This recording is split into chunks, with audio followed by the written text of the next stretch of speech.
Study with Sandeep sir YouTube চ্যানেলে তোমাদের সকলকে স্বাগত। আজকে আমি গৌড়বঙ্গ ইউনিভার্সিটির ফার্স্ট সেমিস্টারের ছাত্রছাত্রীরা, তোমরা জানো তোমাদের ভিএসি অর্থাৎ ভ্যালু অ্যাডিশন কোর্সে পরিবেশবিদ্যা রয়েছে। সেই পরিবেশবিদ্যারই একটি গুরুত্বপূর্ণ ইউনিট গৌড়বঙ্গ ইউনিভার্সিটির সিলেবাসে এনভায়রনমেন্টাল পলিউশনস বা পরিবেশ দূষণ, তার উপর থেকে আমি বেশ কিছু ইম্পর্টেন্স কোশ্চিনস এবং বিগত সালে যেগুলো গৌড়বঙ্গ ইউনিভার্সিটিতে প্রশ্ন এসেছে তার উপরে আমি এই ভিডিওটি করতে চলেছি। চলো তাহলে শুরু করা যাক। দেখো, ফার্স্ট কোশ্চেন, পরিবেশ দূষণের প্রধান কারণ কোনটি? তোমরা জানো তোমাদের এমসিকিউ বেসড পরীক্ষা হয় এবং 4টি করে অপশন থাকে, সেখান থেকে তোমাদের অপশন চুজ করতে হয়। এখানে দেখো 4টি অপশন রয়েছে। পরিবেশ দূষণের প্রধান কারণ কি? দেখো, এখানে অপশনগুলোতে ফার্স্ট রয়েছে বনায়ন, সেকেন্ড হচ্ছে জনসংখ্যা বৃদ্ধি ও শিল্পায়ন, থার্ড বন্যপ্রাণী সংরক্ষণ এবং জৈব কৃষিকাজ। এর মধ্যে সঠিক উত্তরটি হলো জনসংখ্যা বৃদ্ধি এবং শিল্পায়ন। কারণ দেখো, জনসংখ্যা বৃদ্ধির কারণে এবং শিল্পায়নের কারণে আমাদের অনেক সময় বন উজাড় ঘটে বা পরিবেশ বিভিন্নভাবে দূষিত হয়। মানুষের চাহিদা বাড়ে, কলকারখানা ইত্যাদির কারণে আমাদের কিন্তু পরিবেশ দূষিত হয়। তাহলে উত্তর কোনটি হবে? জনসংখ্যা বৃদ্ধি এবং শিল্পায়ন। নিচের দেখো, এই কোশ্চেনটি বিগত সালে গৌড়বঙ্গ ইউনিভার্সিটিতে এসেছে। যে সমস্ত দূষক সরাসরি উৎস থেকে নির্গত হয় তাদেরকে কি বলে? এদেরকে বলে প্রাথমিক দূষক বা প্রাইমারি পলিউটেন্ট। দেখো, দূষক মূলত দুই প্রকার হয়ে থাকে, একটা প্রাথমিক দূষক বা প্রাইমারি পলিউটেন্ট এবং গৌণ দূষক বা সেকেন্ডারি পলিউটেন্ট। সাধারণভাবে উৎস থেকে সরাসরি ভাবে যখন নির্গত হয়ে যে দূষক আমাদের পরিবেশকে দূষণ করে তাকে আমরা প্রাথমিক দূষক বলি। আর যখন কোনো প্রাথমিক দূষক অন্য একটি দূষকের সঙ্গে মিশে যখন নতুন দূষক সৃষ্টি করে তখন তাকে আমরা বলি গৌণ দূষক। তাহলে এরকম কিছু প্রাথমিক দূষকের উদাহরণ, যেহেতু বিগত সালে প্রাথমিক দূষকের সংজ্ঞা এসেছে তাই তোমাদের এক্সাম্পলসটা এবারের জন্য ভেরি ভেরি ইম্পর্টেন্ট। যেমন carbon monoxide, sulphur dioxide, plastic ইত্যাদি হচ্ছে প্রাইমারি দূষক বা প্রাথমিক দূষক। চলো 3 নম্বর কোশ্চেন, নিচের কোনটি গৌণ দূষক? দেখো, আগের কোশ্চিনে আমরা পড়েছি যে প্রাইমারি দূষক এবং অর্থাৎ এবার আমরা পড়ব গৌণ দূষক। গৌণ দূষক কোনগুলো? অর্থাৎ যখন প্রাইমারি দূষক যেটা নির্গত হয় তার সঙ্গে নতুন কোনো দূষক মিশে যে দূষকটি সৃষ্টি করে, এরকম গৌণ দূষক। এখানে হচ্ছে প্যান। আচ্ছা, প্যান হলো তোমার হচ্ছে গৌণ দূষক। কি? পেরো অক্সাইল নাইট্রেট। সাধারণভাবে প্যান কোথায় নির্গত হয়? দেখো, প্যান কি দিয়ে তৈরি হয়? নাইট্রোজেন ডাইঅক্সাইড এবং হাইড্রোকার্বন সূর্যালোকের উপস্থিতিতে বিক্রিয়ার ফলে প্যান তৈরি হয়। এই লাইনটি ভেরি ইম্পর্টেন্ট, মনে রাখবে। তাহলে প্যান তৈরিতে কি কি জিনিস, মানে কোন কোন দূষক এর সঙ্গে সংযুক্ত হয়? একটা হচ্ছে নাইট্রোজেন অক্সাইড এবং আর একটা হচ্ছে হাইড্রোকার্বন। এই দুটো যুক্ত হয়ে সাধারণত প্যান তৈরি হয়। বিগত সালের কোশ্চেন, গৌড়বঙ্গ ইউনিভার্সিটি 1984 সালের মর্মান্তিক যে ভূপাল গ্যাস দুর্ঘটনার জন্য দায়ী কোন গ্যাসটি? উত্তর হচ্ছে মিথাইল আইসোসায়ানাইড। রিসেন্টলি WBSSC যে গ্রুপ সি পরীক্ষাতেও এই কোশ্চেনটি কিন্তু এসেছে। 1984 সালের মর্মান্তিক ভূপাল গ্যাস দুর্ঘটনার জন্য বিষাক্ত গ্যাস কোনটি? Methyl isocyanide. চলো এর একটু ব্যাখ্যাটা দেখে নেওয়া যাক। 1984 সালের 2রা থেকে 3রা ডিসেম্বর মধ্যরাতে ভারতের মধ্যপ্রদেশের ভূপালে ইউনিয়ন কার্বাইড নামক একটি কীটনাশক কারখানায়, নামটি কোথায় হয়েছিল? ট্যাঙ্ক থেকে অত্যন্ত বিষাক্ত মিসাইল আইসোসায়ানাইড গ্যাস নির্গত হয় এবং এই গ্যাসের নির্গত হওয়ার ফলে হাজার হাজার মানুষের মৃত্যু ঘটে এবং যেটি একটি বিশ্বের অন্যতম যে শিল্প বিপর্যয় বা ইন্ডাস্ট্রিয়াল ডিজাস্টার হিসাবে চিহ্নিত। এই কিন্তু গ্যাস দুর্ঘটনা। তাহলে ভূপাল গ্যাস দুর্ঘটনায় কোন গ্যাস নির্গত হয়েছিল? Methyl isocyanide. অম্ল বৃষ্টি বা অ্যাসিড বৃষ্টির জন্য প্রধানত দায়ী দুটি গ্যাসের নাম কি? উত্তর হচ্ছে সালফার ডাইঅক্সাইড, কার্বন মনোঅক্সাইড এবং সালফার ডাইঅক্সাইড এবং নাইট্রোজেন ডাইঅক্সাইড, অর্থাৎ অপশন বি সালফার ডাইঅক্সাইড এবং নাইট্রোজেন ডাইঅক্সাইড হচ্ছে দুটি গ্যাস বা অ্যাসিড বৃষ্টির জন্য যায়। তোমরা জানো যে তাজমহলে উম, যে জৌলস সেটা অনেকটা হারিয়ে মানে ফেলছে এই অম্ল বৃষ্টির কারণেই। আচ্ছা, দেখো, শিল্প কলকারখানায় অ্যাসিড বৃষ্টিটা কি? শিল্প কলকারখানা যানবাহন থেকে নির্গত সালফার ডাইঅক্সাইড এবং নাইট্রোজেন ডাইঅক্সাইড, এই গ্যাস দুটি বায়ুমণ্ডলের জলীয় বাষ্পের সঙ্গে রাসায়নিক বিক্রিয়ার ফলে সালফিউরিক অ্যাসিড এবং নাইট্রিক অ্যাসিড উৎপন্ন করে। এবং এই অ্যাসিড যখন বৃষ্টির জলের সঙ্গে মিশে নেমে আসে এবং বিশেষ করে বিভিন্ন ধরনের ইমারতগুলোর উপরে যখন পড়ে, তখন দেখা যায় যে সেগুলো তো ক্ষতিগ্রস্ত হয়, ঠিক একইভাবে মাটির উর্বরতার শক্তিও কমে যায়। এবং এই অ্যাসিডের কারণে অনেক সময় বৃষ্টির জল যখন জলে পড়ে, সেই জলজ প্রাণীরও মারা যায়। অর্থাৎ অম্ল বৃষ্টির ফলে, অর্থাৎ অ্যাসিড রেইনের জন্য দায়ী দুটো গ্যাস কি? সালফার ডাইঅক্সাইড এবং নাইট্রোজেন ডাইঅক্সাইড। নেক্সট, আগ্রার তাজমহল মার্বেল পাথরের হলুদ হয়ে যাওয়া বা স্টোন লেপসির প্রধান কারণ কি, যেটি আমাদের এই অ্যাসিড বৃষ্টির সঙ্গে জুড়ে রয়েছে, অর্থাৎ অ্যাসিড বৃষ্টি। নেক্সট কোশ্চিন, আমাদের রক্তে অক্সিজেনের চেয়ে কোন গ্যাসটি হিমোগ্লোবিনের সাথে প্রায় 250 গুণ বেশি দ্রুত মিশে যেতে পারে? উত্তর হচ্ছে কার্বন মনোঅক্সাইড। মনে রাখবে, কার্বন মনোঅক্সাইড হিমোগ্লোবিনের সঙ্গে খুব তাড়াতাড়ি মিশে যেতে পারে। কার্বন মনোঅক্সাইড সাধারণভাবে যেগুলো মানে অর্ধ পোড়া, যেমন কোনো কাঠকে যদি আমরা যখন পুড়ি, যে কালো ধোঁয়া নির্গত হয়, সেখান থেকে কিন্তু কার্বন মনোঅক্সাইড নির্গত হয়। কার্বন মনোঅক্সাইড একটা বিষাক্ত গ্যাস। হুম। অসম্পূর্ণ দহন যে কোনো জিনিস যখন হয়ে থাকে, তখন সেখান থেকে সাধারণত এই গ্যাস নির্গত হয়। এটি ফুসফুসে গিয়ে রক্তে হিমোগ্লোবিনের সাথে মিশে যায়, এবং যে পদ্ধতিকে বলে কার্বক্সি হিমোগ্লোবিন, যার ফলে রক্তে অক্সিজেনের মাত্রা কমে যায় বা সম্পূর্ণ বন্ধ হয়ে যায়, এবং এই কারণে কিন্তু রক্তে অক্সিজেনের মাত্রা না থাকার কারণে মানুষের মৃত্যু পর্যন্ত হতে পারে। নেক্সট কোশ্চেন, বায়ুমণ্ডলের ওজোন স্তর ধ্বংসের জন্য প্রধানত দায়ী রাসায়নিক পদার্থ কোনটি? ওজোন স্তর, ওজোন লেয়ার, তোমরা জানো যে এই পৃথিবীকে আহ, একটা লেয়ার, পৃথিবীর বায়ুমণ্ডলে একটা লেয়ার রয়েছে যেটাকে আমরা ওজোন লেয়ার বলে থাকি। এই ওজোন লেয়ারের কাজ কি? সূর্য থেকে বা যে ক্ষতিকারক যে গ্যাস গুলো আমাদের পৃথিবীর দিকে আসে এই লেয়ারে, সেটা ছাঁকনির মতো কাজ করে। কিন্তু রিসেন্টলি এই ওজোন লেয়ার কিন্তু, ওজোন লেয়ারে ছিদ্র বা ওজোন হোল ক্রিয়েট হয়েছে, এবং এর জন্য দায়ী যে বিষাক্ত গ্যাস সেটি হচ্ছে ক্লোরোফ্লুরোকার্বন। সাধারণভাবে এই ক্লোরোফ্লুরোকার্বন বা সিএফসি গ্যাস, এই কোশ্চেনটিও বিগত সালে এসেছে।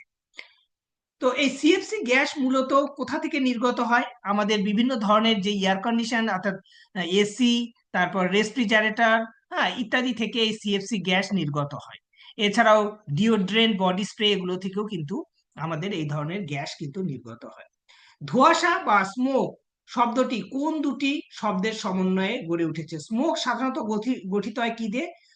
স্মোক গঠিত হয়, একটা থাকে স্মোক অর্থাৎ ধোঁয়া, এবং ফগ অর্থাৎ কুয়াশা। কলকারখানা গাড়ির ধোঁয়া যখন শীতকালে কুয়াশার সাথে মিশিয়ে একটা বিষাক্ত অস্বচ্ছ আবরণ সৃষ্টি করে, আস্তরণ সৃষ্টি করে, তখন সাধারণভাবে কিন্তু এটাকে ধোঁয়াশা বলা হয়। এবং এই ধোঁয়াশার কারণে আমাদের শ্বাসকষ্ট, হাঁপানি, এবং অনেক এই কোনো জিনিস দেখতে দেখার যে একটা অস্বচ্ছতা, হ্যাঁ, ইত্যাদি কিন্তু ক্রিয়েট করে। এবং দেখা গেছে 1952 সালে লন্ডনে স্মোকে প্রায় হাজার হাজার মানুষ কিন্তু মারা গিয়েছিল। বায়ু দূষণের মাত্রা মাপার ক্ষেত্রে এসপিএম কথাটির পূর্ণ রূপ কি, অর্থাৎ এসপিএম এর ফুল ফর্ম কি? উত্তর হচ্ছে সাসপেন্ডেড পার্টিকুলেট ম্যাটার। মনে রাখবে, ভেরি ভেরি ইম্পর্টেন্ট কোশ্চেন, বিগত সালেও এসেছে। এসপিএম এই কথাটির পুরো নাম কি? উত্তর হচ্ছে সাসপেন্ডেড পার্টিকুলেট ম্যাটার। অর্থাৎ ধুলো, ছাই, ধোঁয়া, পরাগরেণু ইত্যাদি অতি ক্ষুদ্র কণাগুলো যখন মিশে যায়, যেগুলো সাধারণভাবে এই এসপিএম গুলো আমরা কিন্তু খালি চোখে দেখতে পাই না।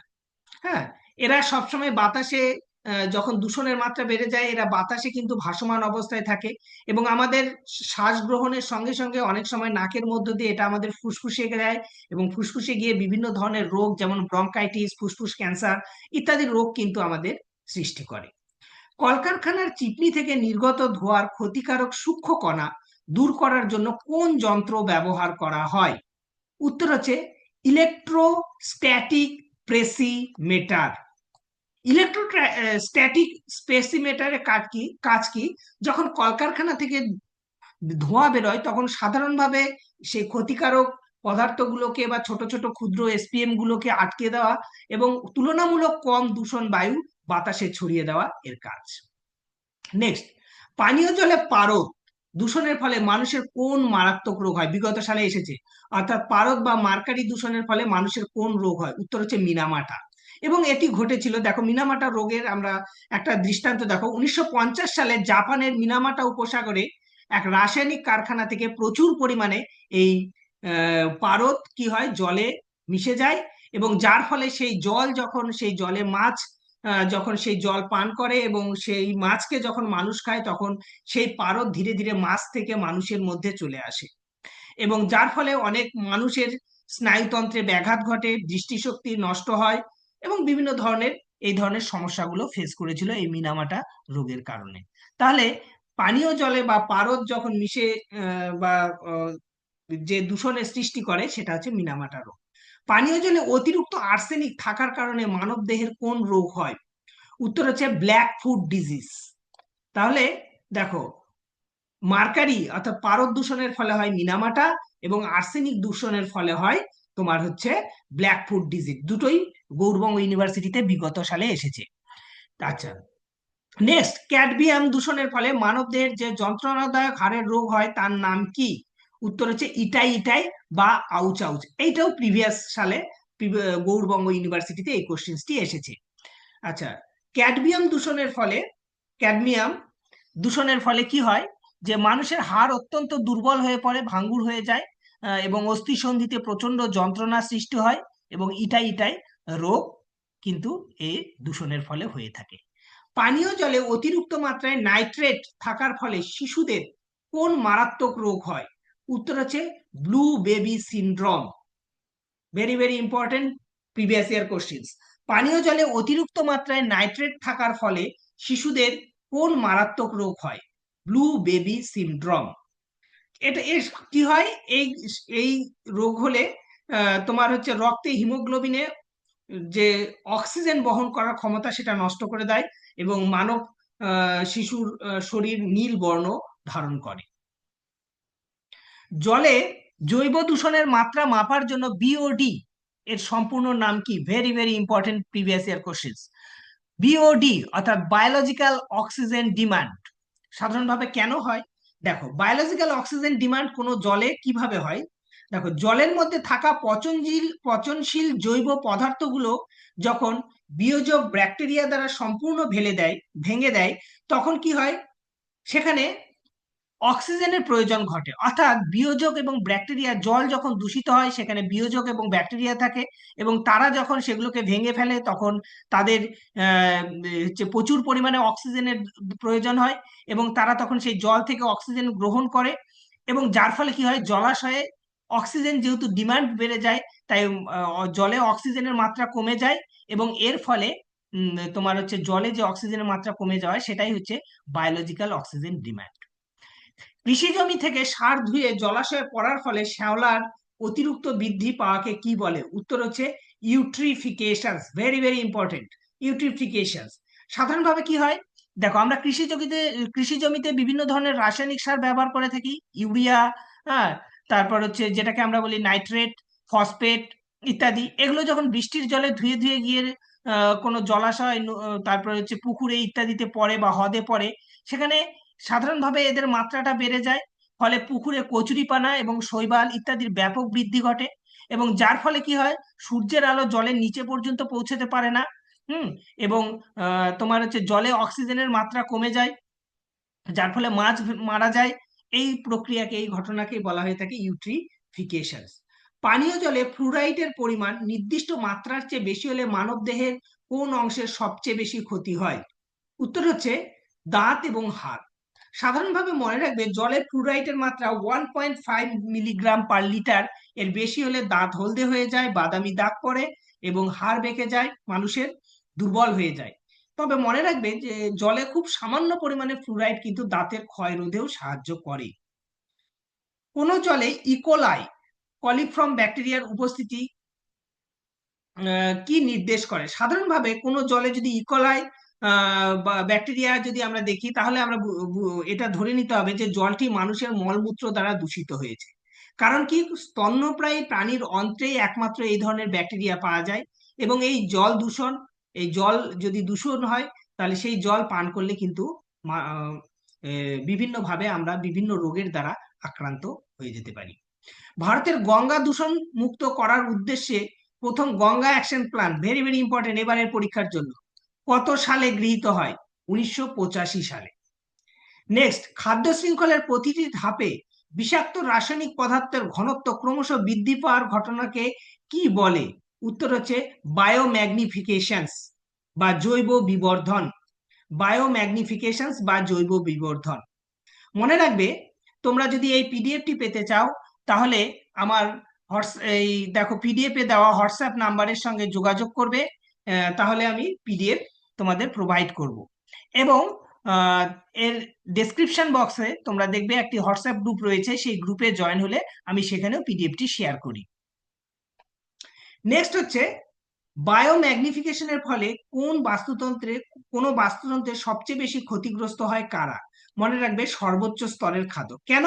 বায়োম্যাগনিফিকেশনের ফলে কি হয়, যে এই যে বিষ, সেটি একটি স্তর থেকে আরেকটি স্তরে প্রবাহিত হয় এবং সবচেয়ে উঁচুতে উপরের স্তরে এর মাত্রা সবচেয়ে বেশি হয়, তাই সর্বোচ্চ স্তরের খাদক বা টপ কনজিউমার সবচেয়ে বেশি ক্ষতিগ্রস্ত হয়। বিগত সালে এই কোশ্চেন এসেছে, শব্দ দূষণ বা শব্দের তীব্রতা মাপার একক কি? উত্তর হচ্ছে ডেসিবেল।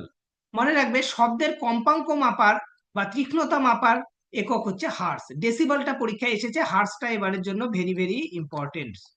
নেক্সট, বিশ্ব স্বাস্থ্য সংস্থা বা ডব্লিউএইচও, ওয়ার্ল্ড হেলথ অর্গানাইজেশনের মতে আবাসিক এলাকায় দিনের বেলায় শব্দের সর্বোচ্চ নিরাপদ মাত্রা কত হওয়া উচিত? এবারের জন্য এই কোশ্চেনটি খুব ইম্পর্টেন্ট।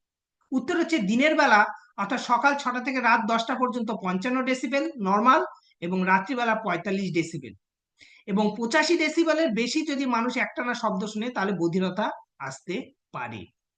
শব্দ দূষণ নিয়ন্ত্রণের জন্য রাস্তার দুপাশে সারিবদ্ধভাবে গাছ লাগানোকে কি বলা হয়? উত্তর হচ্ছে গ্রিন মাফলার।